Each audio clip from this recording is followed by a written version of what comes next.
Subscribe now, because this case shattered a family, deceived an entire community, and uncovered a truth so disturbing that even seasoned investigators struggle to believe it. Like, comment, and stay until the end, because every second of this story pulls you deeper into a mystery that refused to stay buried. The red and blue lights reflected violently across the wet asphalt as police cruisers cut through the quiet suburban streets of Cedar Ridge, Ohio. It was 2:17 a.m. when dispatch received the call, of frantic whisper, barely audible through static. "I think someone is in the house. Please hurry," then silence. By the time officers arrived at the Whitmore residence, the front door was slightly open, swaying in the cold autumn wind. The porch light flickered, casting uneven shadows across the neatly trimmed lawn, as if the house itself was trembling. Detective Laura Bennett stepped out of her vehicle and paused. She had been in homicide for over 12 years, long enough to recognize when something felt wrong before even stepping inside. The air was too still, too quiet.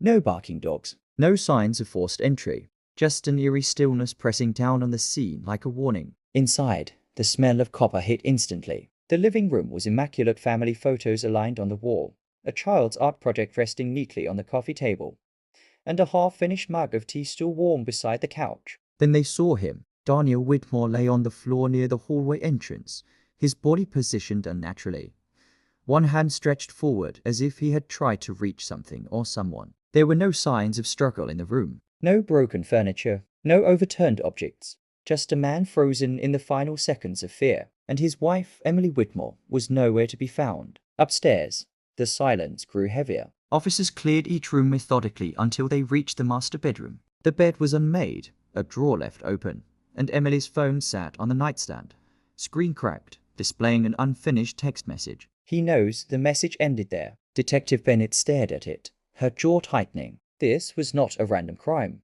This was personal. Within hours, the Whitmore case exploded across local news. Daniel Whitmore, a respected financial consultant with no criminal history. Emily Whitmore, a school counselor known for her kindness and quiet demeanor. Married for 14 years. One daughter, 8-year-old Sophie, who had been staying with her grandparents that night. A stable family, a safe neighborhood, and a disappearance that made no sense. Neighbors described the Whitmores as perfectly normal. No loud arguments, no suspicious visitors, no recent disturbances. But one detail stood out: a black sedan reportedly parked down the street for nearly 2 hours before the 911 call. No license plate was captured on nearby security cameras. The investigation moved fast. Detective Bennett and her partner, Detective Marcus Hale, began reconstructing the final 48 hours of Daniel Whitmore's life. His phone record showed multiple missed calls from an unknown number. His email history revealed something even stranger: encrypted messages sent just days before his death. Not spam, not advertisements, but messages containing only numbers and short phrases. "Deadline approaching. You were warned. Family first, remember."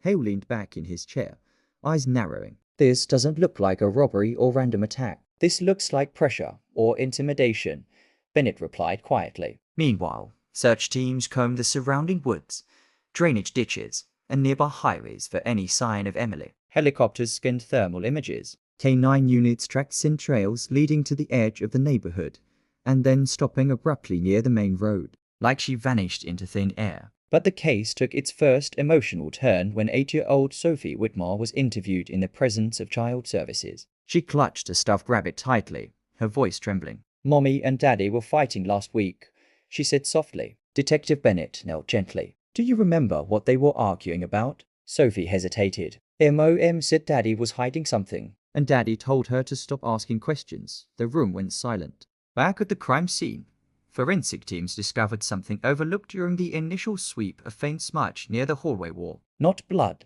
not dirt, a partial fingerprint. But it didn't match Daniel, and it didn't match Emily. As investigators dug deeper into Daniel's professional life, another layer of mystery surfaced. He had recently withdrawn a large sum of money, nearly $85,000 in cash, over the span of 3 weeks. No records of major purchases, no investments, no explanation. Then came the bombshell. 3 months prior to his death, Daniel Whitmore had quietly reported suspicious activity to federal financial authorities. Offshore transactions, shell accounts, millions of dollars moving through client portfolios without authorization. Someone had been laundering money, and Daniel had started asking questions. Detective Hale stared at the report. If he uncovered something big, this could be retaliation or leverage, Bennett added. Someone threatens the family, forces silence. But if that were true, where was Emily? Was she taken, or did she run? Surveillance footage from a gas station 2 miles away provided the first chilling visual clue. At 1:43 a.m., a woman resembling Emily Whitmore was seen entering the store alone. She appeared distressed, glancing repeatedly over her shoulder. She purchased nothing, only used the restroom, and left within 2 minutes. Outside, the camera captured a dark silhouette inside a parked car across the lot. Watching, enhancement of the footage revealed something even more unsettling. The car had been the same black sedan seen near the Whitmore home. The timeline tightened. At 2:11 a.m., Emily calls 911. At 2:14 a.m., Daniel is likely attacked. At 2:17 a.m., the call disconnects. And within minutes, Emily disappears. Days turned into weeks, and the media pressure intensified. True crime forums exploded with theories: a staged disappearance, a financial conspiracy, a secret affair. But Detective Bennett refused to speculate.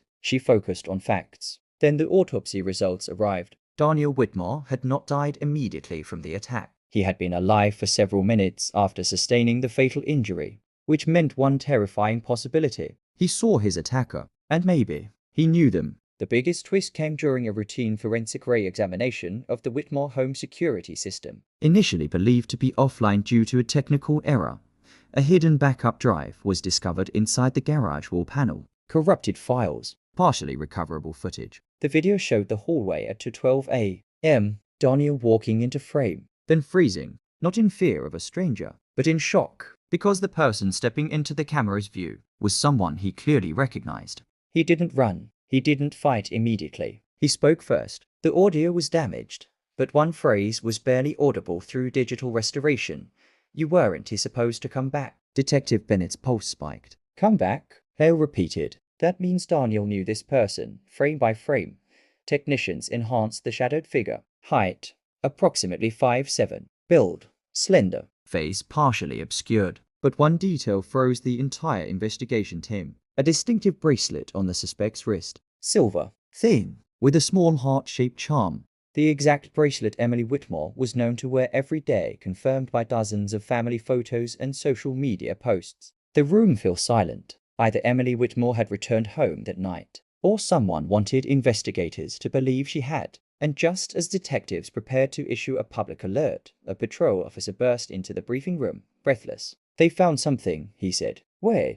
Bennett asked. "An abandoned storage unit registered under a false name, but paid for with Daniel Whitmore's bank account. Inside the unit were boxes of documents, shredded financial records, and a locked metal case hidden beneath a tarp. When forensic officers forced it open, they didn't find money. They found dozens of printed photographs, photos of Daniel, photos of Emily, photos of their daughter Sophie, taken from a distance, over several months. Surveillance. But the final photo placed neatly on top made Detective Bennett's blood run cold. It showed the Whitmore family standing in their driveway just 2 weeks before the murder, and in the background, barely visible behind a parked car, was the same black sedan, parked closer than ever before, watching them, waiting, and written on the back of the photograph, in black marker, were 4 chilling words. "She was never the target." If this chapter left you questioning everything you thought you knew, stay with this story, because what investigators uncover next will expose secrets far darker than anyone imagined. Like, subscribe, and prepare yourself, because the truth behind the Whitmore case is only beginning to surface.